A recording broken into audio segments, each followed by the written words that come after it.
Boa tarde, eu sou Thaís Naldoni e esse é o Imprensa na TV, o programa para quem gosta e entende de jornalismo e comunicação.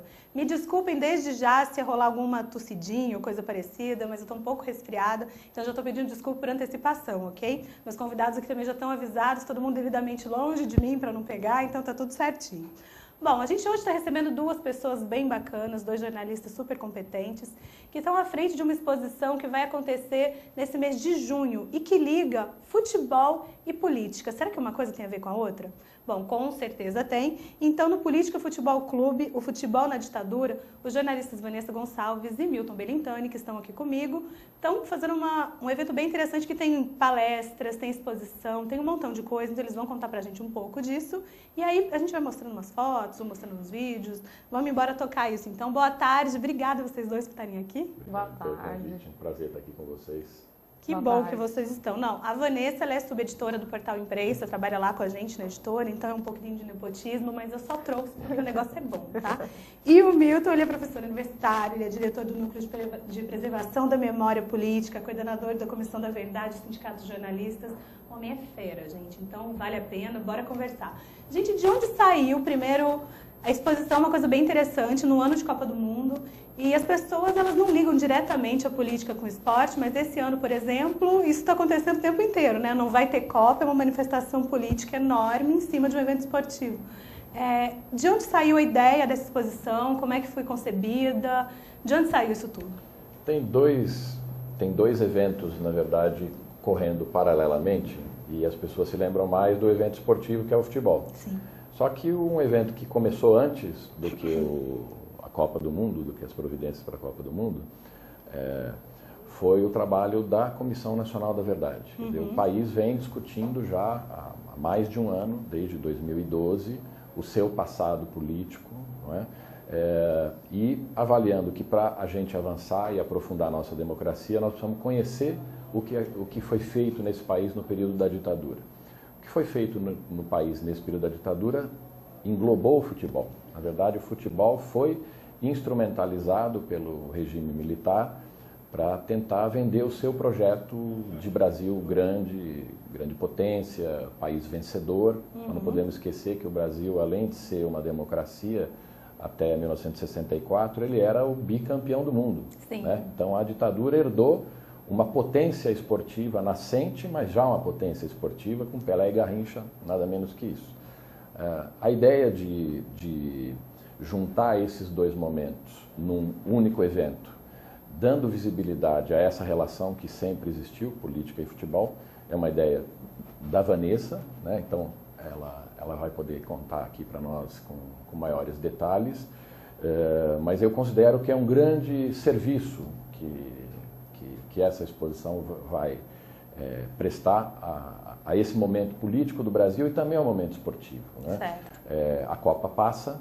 Um dos legados que se fala muito é o legado da mobilidade, dos novos equipamentos, dos novos estádios, mas o legado que a gente espera é que a Copa ajude também a passar o país a limpo do ponto de vista político. Bom, eu aposto mais nesse legado, né? Porque o legado físico a gente está vendo que não é bem assim, né? Se a gente está falando de acessibilidade, não foi investido R$1 do que foi prometido em obras de acessibilidade no país. E aí, Vanessa, de onde surgiu então a vontade de fazer isso e por que essa ideia?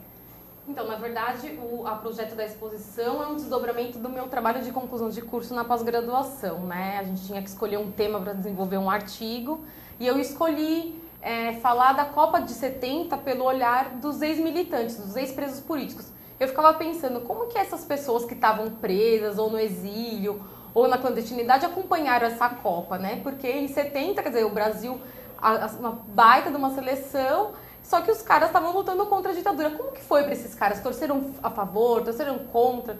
Então o projeto saiu disso. Quando o Memorial da Resistência de São Paulo resolveu fazer alguma coisa ligada à Copa, eles sabiam desse meu trabalho e eles me convidaram para tentar transformar isso numa exposição.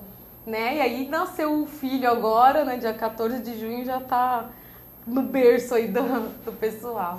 Bacana. O que vai ter nessa exposição? Ela é composta por palestras, ela é composta por exposição de fotografias. Queria que vocês contassem um pouquinho mais disso, o que a pessoa encontra lá e onde ela tem que ir, né? Na verdade, assim, eu gosto muito de uma formulação que um amigo meu, jornalista, também o Sérgio Gomes, ele diz o seguinte, que o nosso grande desafio é juntar as pontas, é mostrar o que já vem se fazendo para você potencializar a informação de uma série de iniciativas que correm paralelamente. Então, o que eu quero dizer com isso? A gente não está inventando a roda. Muita gente, jornalistas, ex-presos políticos, ex-jogadores de futebol, vem discutindo essa temática ao longo do tempo. Se a gente procurar em livros fundamentais, como, por exemplo, o livro do jornalista Luiz Cláudio Cunha, jornalista gaúcho, sim, que denunciou em 1979, quando era repórter da revista Veja, em Porto Alegre, juntamente com o fotógrafo João Batista Scalco, o sequestro de 2 exilados uruguaios e seus filhos, por um comando formado por policiais brasileiros, mas que estava a serviço da ditadura do Uruguai, não é? Ele chamou a atenção para a cooperação que existia entre as ditaduras do Cone Sul, que depois ficou sabendo que era o chamado Plano Cóndor, né?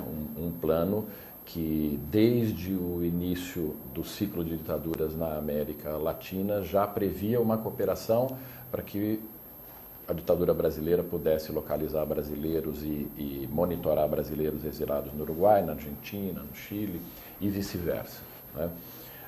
Mas se descobriu nessa reportagem uma outra conexão, que era a conexão do mundo do futebol com a ditadura. Uhum. Porque um dos agentes que participaram desse comando era um ex-jogador de futebol, atacante do Internacional de Porto Alegre, Didi, que ficou apelidado como Didi Pedalada. Ele foi reconhecido pelo fotógrafo João Batista Scalco, porque o Scalco trabalhava anteriormente na revista Placar e havia visto muitas fotos e fotografado o próprio Didi. A partir disso, começou a se evidenciar uma conexão aí que não era muito clara, né? Não era nada clara, e que depois, anos depois, se viu também na Argentina, com um ex-jogador de futebol, um goleiro muito conhecido no Brasil, goleiro argentino que sofreu o 1000º gol, né, do Pelé em novembro de 69, Andrada, que havia jogado no Vasco da Gama e também no Vitória da Bahia. Uhum. E quando Andrada volta ao seu país de origem, a Argentina, a cidade de Rosário, ele ingressa na força policial, de inteligência policial, ainda sendo jogador de futebol. Uhum. Né? E depois ele é denunciado pela participação num sequestro e assassinato de 2 opositores do regime. Então, quando eu falo em juntar as pontas, o nosso trabalho, Vanessa e eu, como jornalistas, vício de repórter, não é? Nós temos essa tarefa pela frente. Como é que a gente vai viabilizá-la?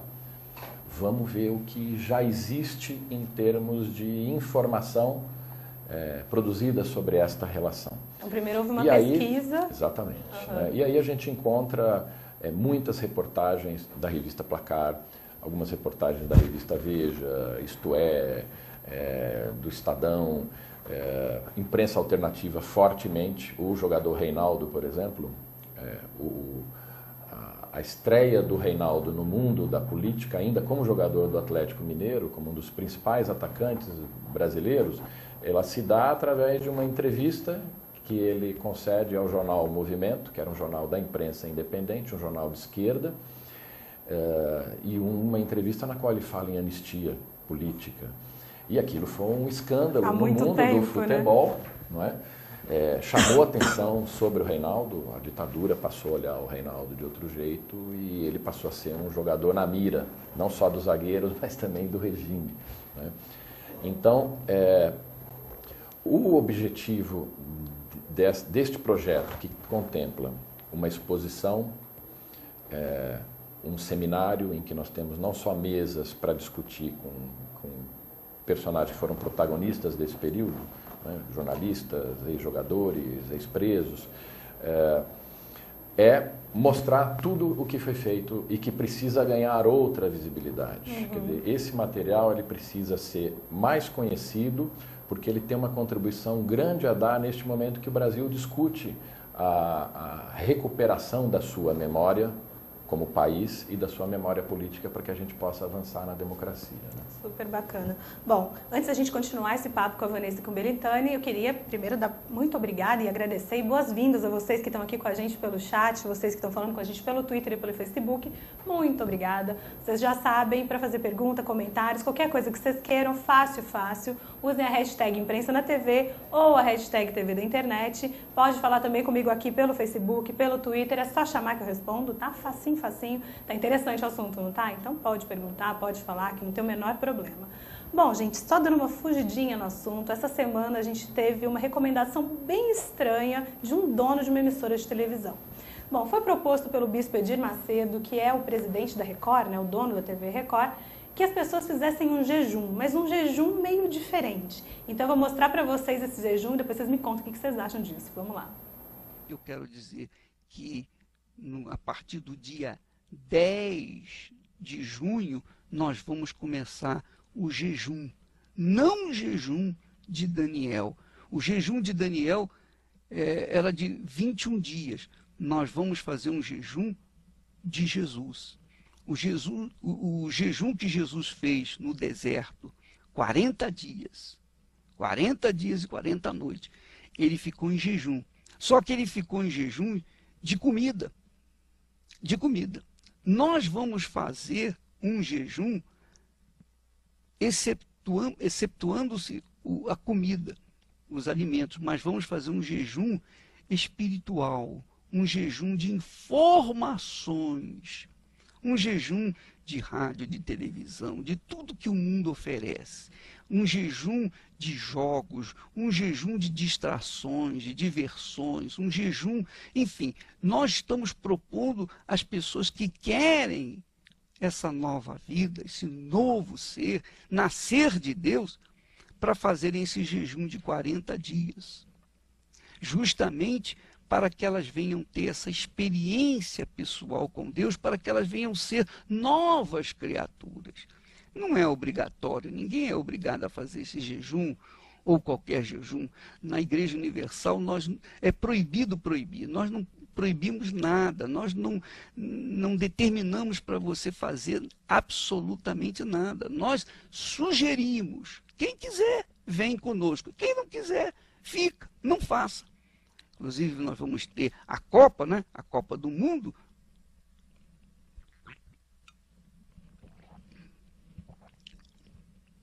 Mas nós estaremos fora da Copa. Nós estaremos fora, eu estarei fora da Copa. 100%. Por quê?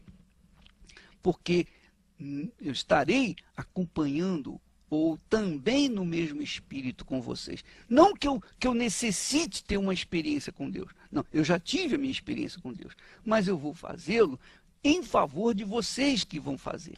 Eu vou fazer para que vocês também sejam estimulados. Nós estaremos diariamente trazendo uma mensagem de fé sobre esse assunto, justamente para que todas as pessoas que fizerem o jejum, no final, no dia 19 de julho, então nós entregaremos o nosso jejum com aquela reunião especial que todos os bispos e pastores da Igreja Universal estarão no templo. Bom, voltando, respeitando todas as religiões, mas daí a falar para as pessoas não assistirem televisão, não irem ao cinema, não verem futebol, não fazerem nada no período de Copa do Mundo, é uma tremenda sacanagem, não, Vanessa? É complicado, né? Principalmente no país do futebol, né? Onde todo mundo gosta de futebol, falar para não assistir a Copa é sacanagem mesmo. Não é? Você sabe que as críticas estavam dizendo que o problema é que ele estava boicotando a própria emissora, né? Porque o maior investimento da Record nos últimos anos tem sido em teledramaturgia. E não se pode assistir as novelas nem da Record, só séries que sejam religiosas, que falem de Jesus, essas coisas. Interessante, né, Belintani? Curioso. Tá a fim de fazer jejum ou larga a mão disso? Não, já não fiz em 70, né, que eu era criança, não vai ser agora.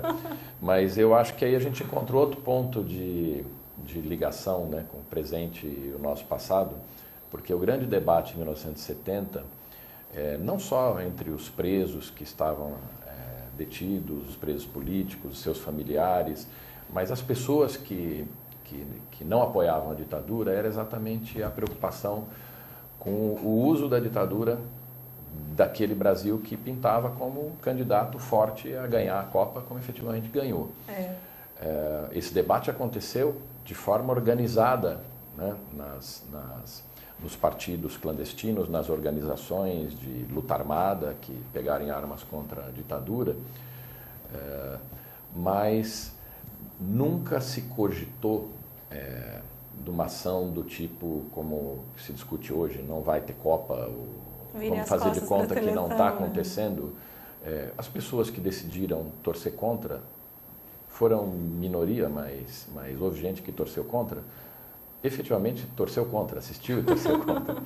Quem diz que não vai ter, né, Copa, eu acho que devia aprender um pouco com a nossa história e perceber que pessoas que tinham tido familiares, companheiros mortos, tinham passado pela tortura, ainda assim sabiam separar o que não só é a paixão do brasileiro, mas o futebol é um dos alicerces da identidade cultural do brasileiro. Sim. Então você negar ao brasileiro esse reconhecimento da própria identidade é um equívoco do ponto de vista político tão grande quanto esse, né, da fé religiosa, de, na verdade, pedir que as pessoas se autoflagelem. Exatamente. Né? Mas é meio isso, né? Você está autoflagelando um costume, né? Uma paixão. E conta pra gente o que vai ter lá na exposição. Então, vocês estavam falando a respeito de seminários e de exposições, de fotos e vídeos. Eu queria que você falasse mais disso. Quem vão ser essas pessoas que vão estar expostas lá? E a gente tem até umas fotinhos aí para mostrar. Então, enquanto você fala, vou mostrando umas fotinhos que vão estar lá presentes na exposição de vocês. Então, na verdade, a exposição ela é dividida em 4 núcleos, né, diferenciados. Um núcleo principal mostrando a influência da política no futebol brasileiro. Então, desde a chegada do futebol no Brasil até os dias atuais, como ele foi usado em diversos momentos. Então, por exemplo, você vai ter em 1932 o Friedenreich doando seus troféus e medalhas, ajudando o São Paulo na Revolução Constitucionalista. Aí você vai ter, por exemplo, em 79, o Lula fazendo um grande comício na Vila Euclides, levando uma batelada de pessoas. Aí você vai ver, sei lá, em 84, na campanha das diretas já, jogadores de futebol, Osmar Santos, que era um locutor esportivo, encabeçando a campanha. Então, a gente vai mostrando isso, como que o futebol foi usado e como o futebol também se usou para poder aparecer e mostrar que ele não é uma coisa vazia, né? Depois a gente tem uma parte que a gente fala só sobre a Copa de 70, que é o ponto principal, e até porque a sede de onde vai ser a exposição era a sede do DOPS em São Paulo, que era um dos presídios políticos, né? Então, nesse espaço, a gente vai mostrar o que durante a Copa aconteceu. Por exemplo, teve um sequestro de embaixador durante a Copa do Mundo. Então, como que isso dividiu a atenção? O papel do João Saldanha, que era um jornalista que virou técnico da seleção antes da Copa, tá nesse espaço. Depois a gente tem um espaço que fala só dos personagens que lutaram contra a ditadura, jogadores de futebol, e os personagens que se aliaram à ditadura. Então, por exemplo, a gente vai ter o Afonsinho, que hoje escreve na Carta Capital, né, que foi a favor da lei do passe, que era um jogador que era contra a ditadura, fazia muita oposição a isso, mas, né, que dentro de campo teve essa postura.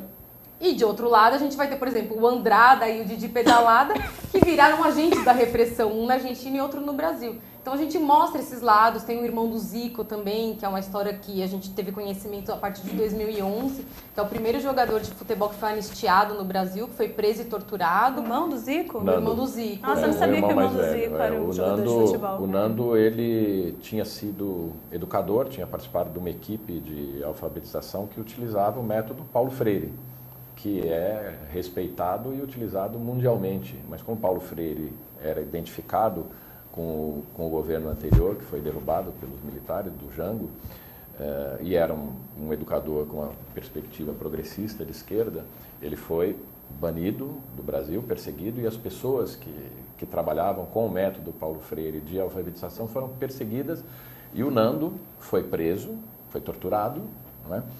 E nós estamos falando de alguém que era um jogador de futebol, né, cidadão, né, porque ele tinha a outra atividade dele. E essa história foi guardada muito tempo. E o Nando, ele conta hoje que, em função da prisão dele, a família ficou marcada. O Zico não foi convocado para os Jogos de 1972, para a seleção olímpica brasileira, porque era irmão do Nando. E aí ele, recentemente, numa entrevista no Museu do Futebol, ele disse que o Zico estava decidido a abandonar a carreira. Ele não havia nem estreado como profissional, mas que os irmãos, todos os jogadores de futebol, o Edu, Antunes, o Nando e o Edu, eles convenceram o Zico a separar as coisas, que ele tinha um futuro brilhante pela frente. E o próprio Zico guardou essa história respeitando o momento do Nando, até que o Nando quisesse vir a público e contar.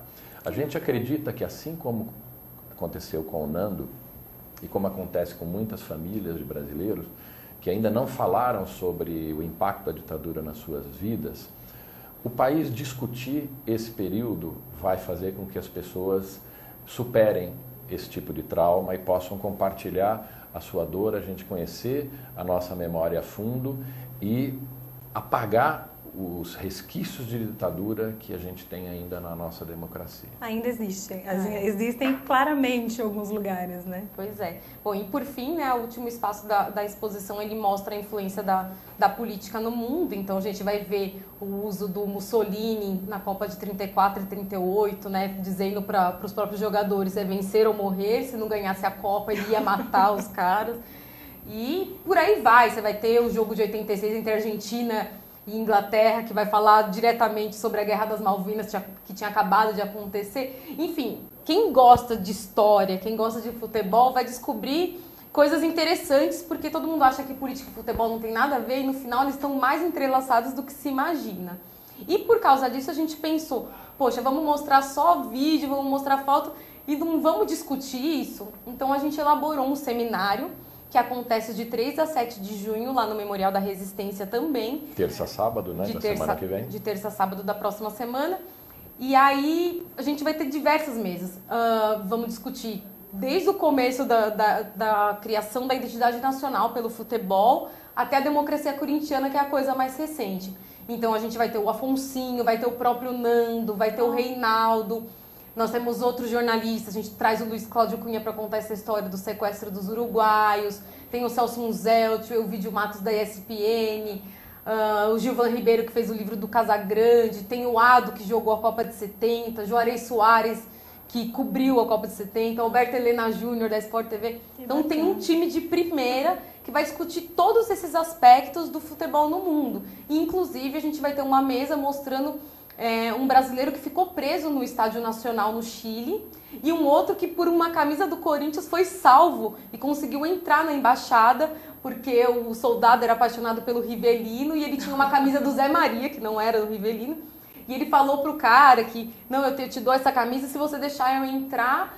E aí ele entra na embaixada e dá a camisa, só que ele inventa uma história pro soldado. Ele fala que o Rivelino tinha jogado com a camisa 2, porque o Corinthians estava há muito tempo na fila e tinha jogado com aquela camisa para enganar o time adversário, que ele tinha feito muitos gols naquele dia, enfim, tipo, uma camisa de time e acabou salvando a vida dele no exílio, né? Então, esse tipo de história que todo mundo vai conhecer através desses debates, com filmes também, né? Então vai ser uma semana muito rica, eu acho que é muito importante para a gente que está discutindo essa coisa, não vai ter Copa, a Copa das Manifestações, eu acho que é legal a gente conhecer o que aconteceu todos esses séculos aí, né, nessa relação. Em quais horários vão acontecer os seminários? Então, o seminário acontece da 1 às 6 da tarde, né? A primeira mesa vai da 1 até as 3h30 e a segunda das 15 para as 4 até as 6 horas. Certo. Né? Então, você divide em 2 espaços, a segunda parte sempre tem um filme e depois uma mesa de debate, e a parte da manhã só debates, né? Certo, muito bom.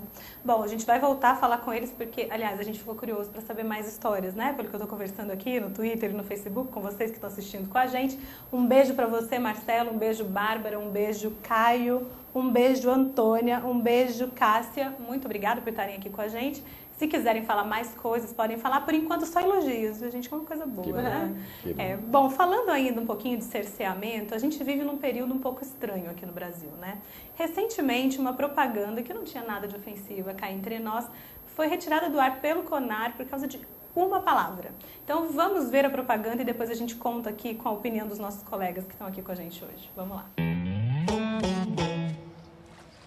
Eita, maninha!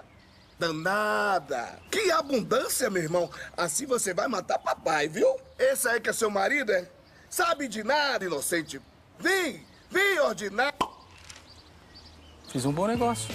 Tá sobrando? Faz logo um bom negócio. Anuncia, vende. A cada 1 minuto 4 coisas vendem.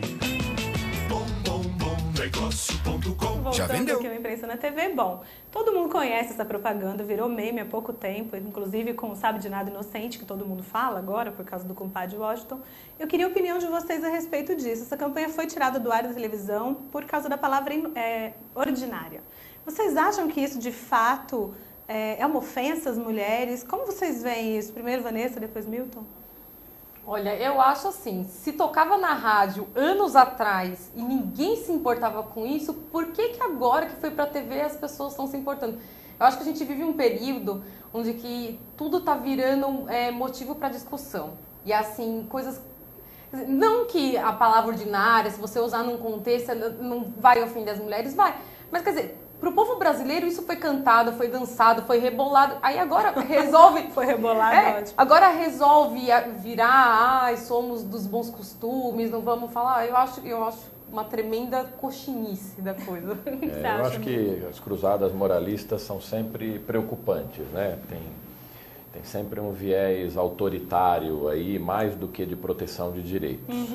Não é exatamente...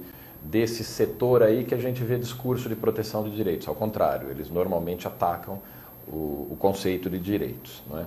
E a palavra, eu acho que ela claramente está num contexto jocoso, de humor, de brincadeira, quer dizer, não há nenhuma conotação ofensiva. Se a palavra em si, e ordinário também quer dizer comum, não é só o sentido pejorativo, mas vamos dizer que ela tem na mensagem esse sentido provocador, né? O contexto claramente esvazia, ele faz você rir e não se indignar. Eu não vi nenhuma mulher indignada por causa disso.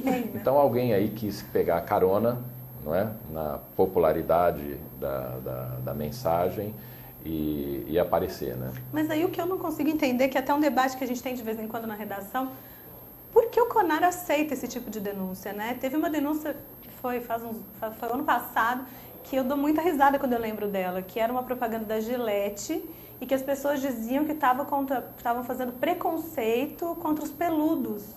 Não fazia o menor sentido e foi acatada a denúncia. Então é uma coisa meio estranha, né? Então, talvez aí eu acho que tem um pouco de omissão da classe, né? Porque as entidades reguladoras, elas não são entidades vazias de representação, elas falam em nome de um setor. Sim. E se o setor não se manifesta, ele vai ser conivente com esse tipo de coisa, não é? Então, esse momento coxinha aí, né, que a Vanessa mencionou, ele é um pouco repartido por toda a classe.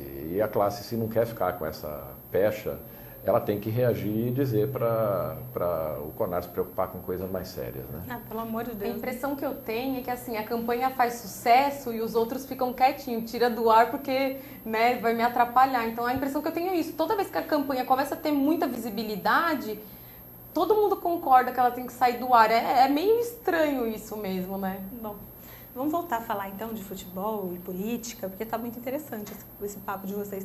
Eu queria saber se tem mais alguma história curiosa que vai contar, que vai estar lá na exposição, que vai estar nos seminários, porque essa, por exemplo, do Irmão do Zico é super interessante. Tem né? uma história muito boa que o jornalista Clayton Netz, ele vai contar para a gente no seminário, para quem estiver lá, e ele vai contar seguramente com maior riqueza de detalhes do que eu, mas o Clayton, ele estava exilado no Chile. E aí ele foi preso quando ocorreu o golpe, ele estava no Estádio Nacional, e aí ele conta que um dos passatempos dos presos, né, porque os presos, eles num determinado momento, eles iam tomar sol ali nas arquibancadas. Então eles passavam o dia nas arquibancadas, olhando para outra arquibancada com mais gente presa, torcendo para não ser chamado para tortura, porque quando as pessoas eram chamadas ou levadas, elas iam para ser torturadas, e olhando para o campo sem nada acontecendo. Imaginando um jogo. Então aí diz que um dia aparece um trator para cortar a grama do campo que estava alta. E aí eles já estavam, o governo chileno já estava planejando esvaziar o Estádio Nacional de Presos para fazer o jogo das eliminatórias da Copa de 74 contra a União Soviética, que acabou se negando a jogar no estádio porque tinha virado um campo de prisioneiros. E quando o trator ele vai se aproximando do gol, os presos na arquibancada começam a torcer como se fosse um atacante chegando para fazer o gol. E quando o trator cruza a linha onde estaria o gol, que não existia, eles gritam gol como se tivesse... Então, assim, um momento de grande, assim, de abstração, né? De conseguir transcender aquela tragédia. Exatamente, né? De mostrar que eles não perderam a capacidade, não só a alegria, como essa capacidade de pensar fora da tragédia que eles estavam vivendo e coletivamente, né? É um momento muito bonito, se a gente for ver. E é um momento que é mostrado num dos filmes que a gente vai exibir, o documentário Estádio Nacional, da jornalista e documentarista chilena Carmen Luz Parot. A gente vê essa cena acontecendo, né, com o relato de um outro preso chileno, e nós vamos ter do brasileiro que também estava lá. Gente, é muito legal, tá dando vontade de ver. Tem uma outra história de um jornalista que foi salvo por acaso, o Álvaro Caldas, que foi militante político, ele já tinha sido preso duas outras vezes, uma no Congresso em Ibiúna, numa outra oportunidade. Em 73 ele estava trabalhando, tinha sido convidado pelo José Trajano para trabalhar no Jornal dos Esportes, lá no Rio de Janeiro, porque ele tinha sido demitido do Jornal do Brasil quando foi preso, e ele estava desempregado, e o Trajano falou, não, vem trabalhar comigo. E ele virou setorista do Botafogo, então ele ia todo santo dia cobrir treino do Botafogo. Bom, um belo dia a polícia invade a casa dele, leva ele preso, e ele não sabe por quê. Né? Ele falou, já tinha se afastado da militância, estava com um filho, não sei o quê. Bom, leva, começa a apanhar, fica torturadíssimo. É uma das histórias que está até no blog da exposição. Qual o endereço, Van? Aproveita já. politicafc.blogspot.com. E aí, o que acontece? Ele não sabe porque ele está preso, e aí os caras, né, da repressão falam para ele, porque você foi fazer uma ação em tal estado, você viajou, você saiu do Rio. Daí ele falou, eu não saí do Rio. Você pode perguntar, eu sou setorista do Botafogo, eu vou todos os dias lá.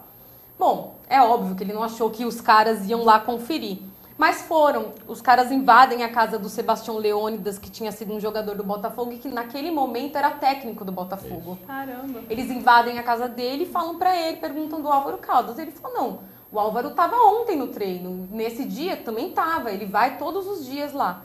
E aí... quer dizer, sem querer, e o Álvaro, o Sebastião Leônidas não sabia que o Álvaro estava preso, pega e dá essa informação, e essa informação salva a vida dele, porque daí comprovam que ele não era, ele é levado para esse outro estado, para fazer uma cariação com um cara que tinha dito que era ele, o cara não reconhece ele, ele é solto. E aí ele só foi encontrar com o Sebastião agora, nos 50 anos do golpe, a Sport TV levou eles para se encontrarem, eles se encontraram lá no Caio Martins, que foi usado em 64 como presídio político no golpe, e eles se encontram, e aí ele pergunta pro Sebastião, você sabia que eu estava preso? Ele falou assim, eu não sabia que você estava preso. Quer dizer, eles se emocionaram muito, porque um salvou a vida do outro sem nem saber, e o futebol ali intrinsecamente estava envolvido. Tem uma outra boa história, eu acho, que reúne coincidentemente Santos e Corinthians, né? Um jogo muito lembrado de Santos e Corinthians é o jogo de 1968, em que o Corinthians quebra o tabu de 11 anos sem vencer o Santos do Pelé. Ninguém ganhava do Santos do Pelé. Não era só o Essa Corinthians, é a verdade. né? Mas aí, um ano depois, num jogo pelo torneio Roberto Gomes Pedrosa, que era o campeonato nacional da época, né? Santos e Corinthians iriam se enfrentar no Pacaembu, enquanto chega uma equipe de fotógrafos da extinta revista Manchete para fazer o jogo. Eles veem uma movimentação estranha entre o pessoal da técnica que estava puxando os fios para transmissão de rádio, e aí um deles fala assim, você viu que mataram Marighella? Ele falou, como assim mataram Marighella? Que era o inimigo público número 1 da ditadura, procuradíssimo. Olha, foi aqui perto, ali na Alameda Casa Branca. Coisa de 10 minutos do Pacaembu. Eles não pensaram duas vezes, largaram o que estavam fazendo e foram lá para a cena do crime, do assassinato. E o fotógrafo Sérgio Tafner Jorge, que era o principal fotógrafo da equipe na época, ele fica e documenta as fotos mais conhecidas que a gente vê em todos os lugares do Marighella morto. São fotos feitas pelo Sérgio. Anos depois, 10 anos depois, aí já não é uma coincidência de acontecimentos num espaço próximo, mas algo intencional que aconteceu fora de campo. Que torcedores corintianos, né,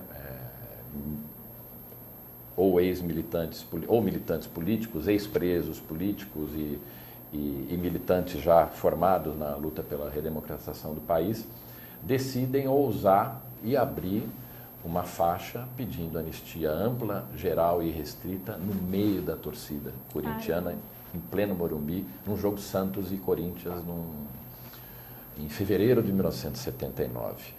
Aquela foto ficou exposta alguns poucos minutos, porque foi o tempo de a polícia chegar lá e prender todos eles, não é? Né? Mas o resultado esperado foi obtido. Né? Eles conseguiram que a foto, que aquele momento fosse fotografado, e no dia seguinte, mesmo os jornais não podendo informar com detalhes o que tinha acontecido, tinha aquela foto enorme aberta. Que já informava sozinho, claro, né? Então, o resultado do jogo foi o que menos importou. Né? E 2 jornalistas, eu acho que cabe mencionar, que fizeram isso, o Chico Malfitani e o Antônio Carlos Fon. Muito legal. Então, prestaram um grande serviço à democracia, e apesar dos safanões que eles tomaram no dia. Bom, gente, Político Futebol Clube, eu acho que vocês não podem perder, porque tá bem legal, né? As histórias são muito boas.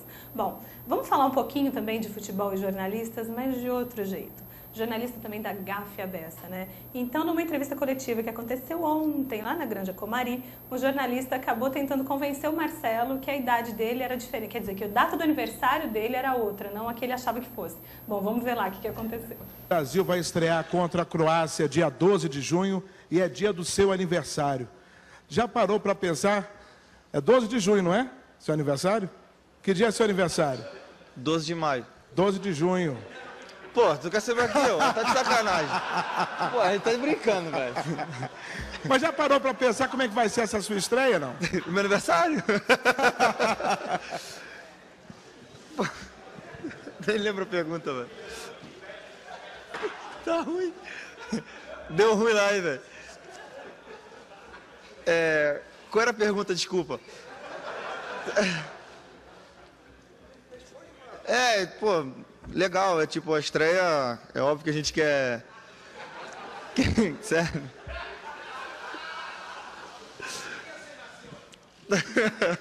(12 de maio de 1988, tá? Errou, velho. Não, mas a gente tá... O gato era 12 de junho. É óbvio que a gente quer... Fico ansioso para chegar logo à estreia, mas a gente tem um caminho ainda de treinamento, né, para chegar bem e fazer uma boa estreia contra uma grande seleção que é a Croácia. De volta aqui. Bom, a gente estava aqui comentando nos bastidores que o menino nasceu dia 12 de maio de 1988. Eu sei que o público da UTV também não é tão mais velho que isso, né? Que vocês que assistem TV pela internet, né? Tem toda uma interação diferente com as tecnologias. Mas faz tempo, assim, 88 parece que foi ontem, né? É verdade. Tem 10 anos, não tem 26. E essa eu acho que é uma característica dos jogadores hoje, né?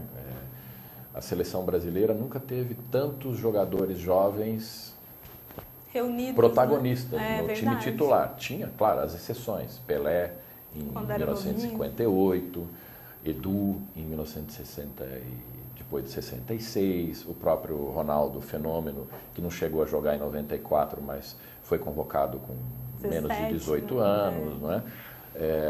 Então eles cada vez mais estão... que eu acho que é um pouco do reflexo do que acontece. O jogador sai muito cedo.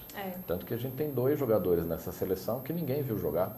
Davi Luiz, que foi muito jovem para o exterior, e o próprio Hulk.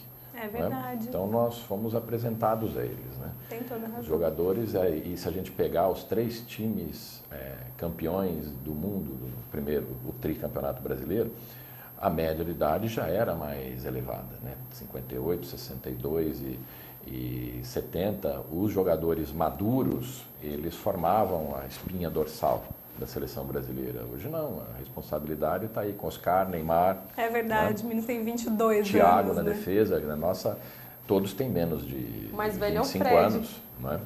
Verdade, que também é novinho, né? Tem 29, uma coisa assim. É. Bom, a gente estava agora vendo um repórter que acabou dando uma gafe porque confiou na Wikipedia, né? Que, gente, eu canso de falar isso. Wikipedia não é um negócio de curiosidade, é só mais uma coisa, né? Não deve ser a fonte prioritária de uma apuração, né? Mas, enfim. A gente via antigamente nos repórteres mais para trás, de onde vocês até estão fazendo esse levantamento, eles tinham um envolvimento muito diferente com os jogadores, inclusive um conhecimento histórico diferente do que a gente tem hoje, né? Vocês acham que falta essa profundidade para o repórter que cobre esportes, para o pessoal que está envolvido nesse tipo de cobertura? Eu acho que ficou mais complicado, né? Eu trabalhei com cobertura de futebol. A Vanessa citou aqui o Álvaro Caldas, que era setorista do Botafogo. Uhum. Então ele era um repórter do Jornal dos Esportes que tinha como principal tarefa saber tudo sobre o Botafogo. Ele não precisava saber do Fluminense. Se ele soubesse, tanto melhor. O jovem repórter de hoje, ele precisa saber da realidade do estado em que ele vive, dos grandes clubes todos. Ele precisa saber da seleção brasileira, dos jogadores que estão fora. Então, a complexidade do que você precisa estar sintonizado, ela é muito maior. É claro que a gente tem muito mais ferramentas para fazer essa pesquisa, mas a exigência de erro zero no repórter que cobre futebol, ela é muito desigual. A gente vê muitos colegas cometendo erros na economia, na política, a gente não cobra tanto deles, né? Então eu prefiro olhar para o lado do folclore aqui, porque eu achei que foi um momento descontraído das entrevistas, que são muito protocolares, às vezes chatas, né? Essa foi bem divertida. Foi mesmo. Eu acho que, na verdade, essa questão, desde que começou o trabalho de assessoria de imprensa, em que o repórter não tem mais o contato direto com o jogador, como era na década de 60, 70, até 80, que você ia lá, você chegava no campo e você conversava com o cara, eu acho que isso prejudicou muito a cobertura. E você vê o pessoal da velha guarda é o que reclama, o pessoal que atua ainda hoje reclama muito disso. Hoje você passa pelo assessor, que passa do assessor, do assessor, do assessor. Então a informação vem toda truncada. É óbvio, não dá para confirmar no Wikipedia. Se o cara fosse esperto, ele ia lá no site da CBF e tem a ficha de todos os jogadores convocados. Mas é normal, acontece, também é uma correria. Se a gente for pensar o que é fazer uma cobertura de Copa do Mundo, é uma loucura, né? Mas é bem o que o Milton falou, hoje você tem que saber de tudo um pouco, né? Mas também acho que vai um pouco do cara, né? Ele tá trabalhando com isso, quer dizer, ele tá cobrindo seleção, ele vai fazer uma pergunta pro jogador, ele tem que fazer uma pesquisinha melhor, né? Porque senão depois fica aquela coisa, o jornalista esportivo é preguiçoso, o jornalista esportivo é aquele que não gosta de escrever, ou que não sei o quê, e por isso que vai fazer esporte. Não, a gente tem grandes jornalistas esportivos, é só você ver o Roberto Avallone, foi campeão já de Prêmio Écio, e por quê? Porque escrevia bem, sabe ser bom, são bons jornalistas, né? Alguns acabam deflagrando essa fama, né? Mas na maioria das vezes são ótimos jornalistas, né? Agora tem uma história muito boa para ver que não é privilégio dessa geração o erro, mas eu me lembro, eu trabalhava na revista Placar antes da internet. As pessoas aqui não devem imaginar que existiu jornalismo antes da internet, mas eu garanto que existiu. Né? E aí um dia, uma madrugada, 1h30 da manhã, toca o telefone.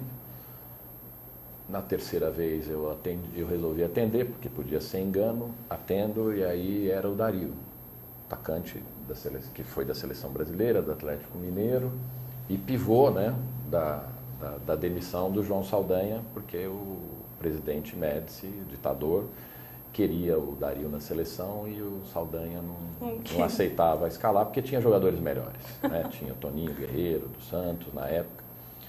E aí eu atendo o telefone, eu falei, oi Dario, tudo bem? Então, meio tarde, né? Aqui está prazer falar com você. É mas... bom, né? Mas enfim. Ele falou, eu estou lendo aqui a revista aqui de vocês, a Placar, sobre os artilheiros, e perdi o sono. Então eu resolvi incomodar vocês um pouco, então eu estou ligando, né? Eu falei, puxa Dario, só tem elogios para você aí na revista, o que te fez perder o sono?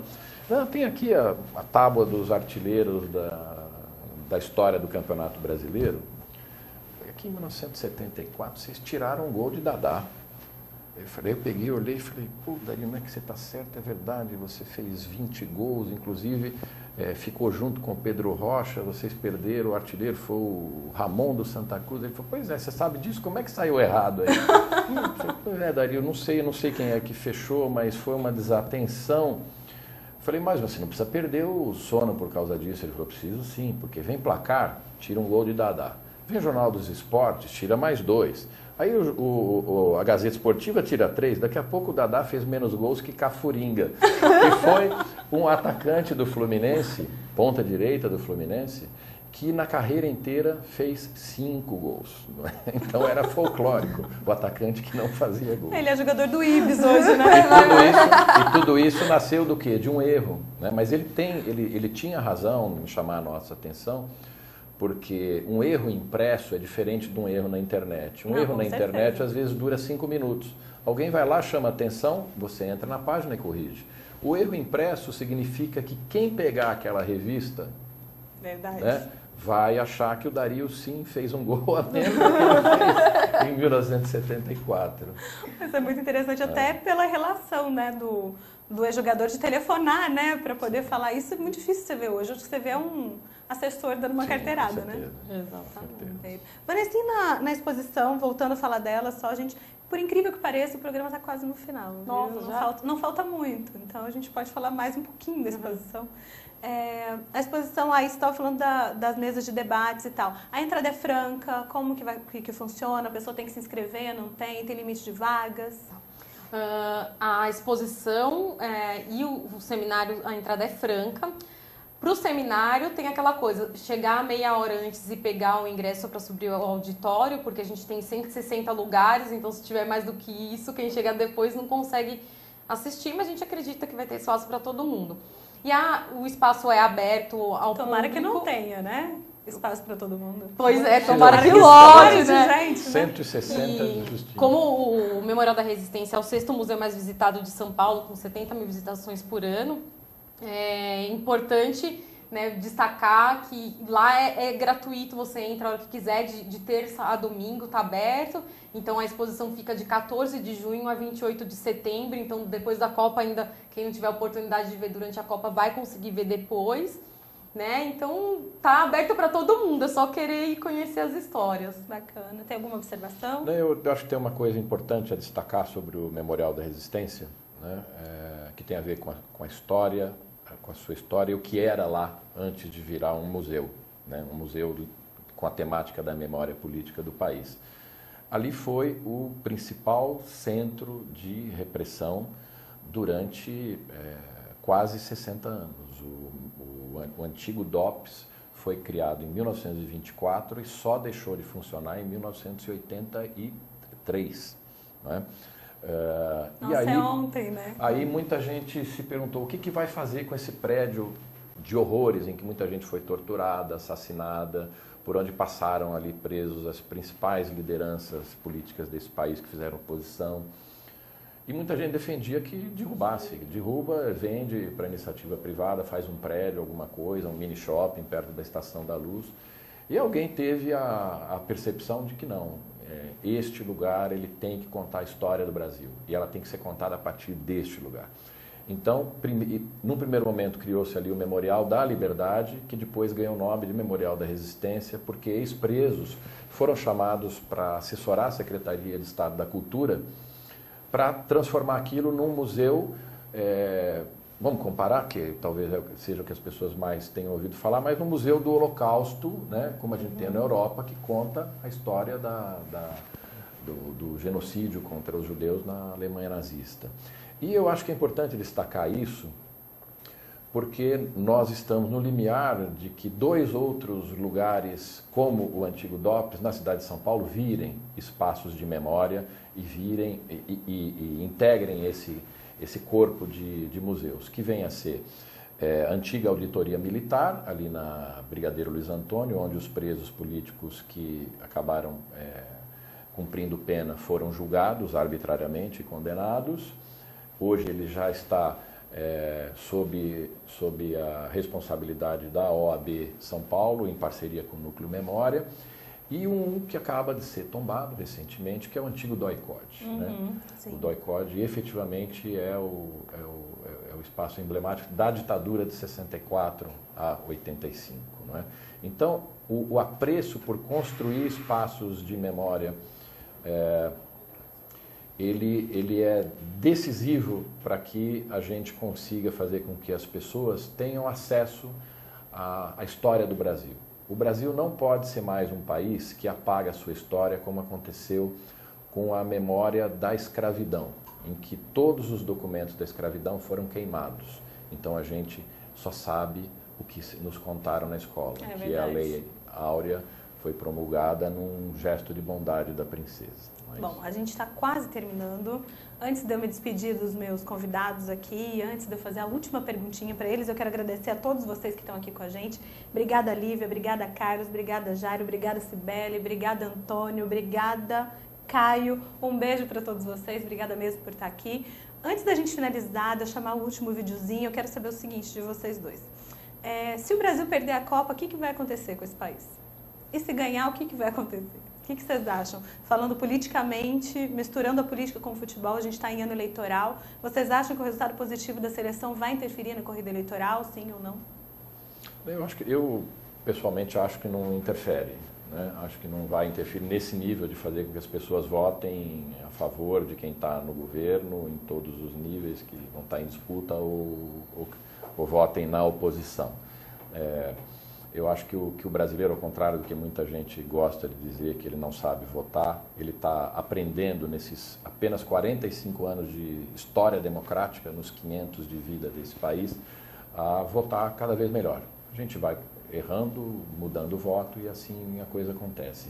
O que eu acho é que se o Brasil ganhar, nós todos teremos um resto de 2014 muito mais feliz. Senão nós vamos ter que curar a ressaca como fizemos em outras Copas. É verdade, você, Vanessa? Eu acho que facilita a campanha da reeleição da Dilma, mas eu não acho que será determinante também. Eu acho que até pelas últimas pesquisas não demonstrou isso. E acho que essa coisa também, né? Eu acho que o Brasil não quer perder outra Copa em casa, ninguém quer repetir o maracanazo. Então, eu acho que a seleção brasileira vai ganhar, eu acho que tem toda a possibilidade de ganhar, com a torcida a favor, apesar das manifestações que eu acho super válidas. Eu acho que não vai influenciar, nas eleições eu acho que não vai influenciar. Fechado.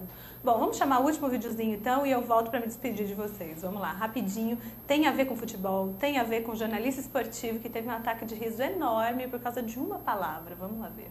E tava um frio. Eu que sou pernambucana sofri lá no Corinthians. Um monte de muriçoca que para vocês é chamar de pernilongo, né? Vocês não chamam a gente muriçoca. É o técnico do São Paulo, né? O muriçoca é o murici, né? Um monte de muriçoca. Eu fui comida lá pelos muriçocas. Eu sabia que eu não poderia falar essa frase. Você tinha que falar isso com a letra do programa. Eu falei a frase Concentra, olha pra mim. Concentra, olha pra mim. Vem cá, sai do programa. Você não vai ter a menor condição. Vamos lá tomar uma água. Vamos tomar uma água. Daqui a pouco você volta.